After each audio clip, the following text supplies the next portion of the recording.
যারা ডায়েটে আছে এবং ওটস খাইতে পারো না তাদের জন্য আমার মনে হয় যে এটা খুবই ভালো একটা রেসিপি হবে।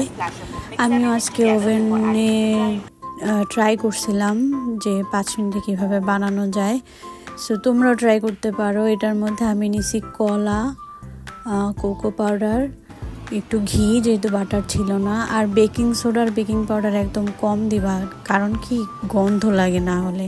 আর এটা এগলেস ছিল এবং এটা যে এত মজা হইতে পারে। গরম দুধ দিছিলাম। তো আমার একটা হ্যাক্স হলো যে ওটস যখন দিবা তখন একটু গরম পানি মিক্স করে দিও, তাহলে জিনিসটা একটু ভালোই হয়। আর ওরা পাউডার বানাইছিল, আমি আসলে পাউডার বানানোর সময় পাইনি, আমি ট্রাই করতেছিলাম কেমন হয়। তো বানানোর পর দেখলাম যে একটুখানি না, বেশি বেক করার দরকার নাই, একটুখানি ভিজা ভিজা থাকলে জিনিসটা খাইতে অনেক মজা লাগে। তো তোমরাও বানায় আমাকে জানাইতে পারো কেমন হয়েছে। Happy dieting.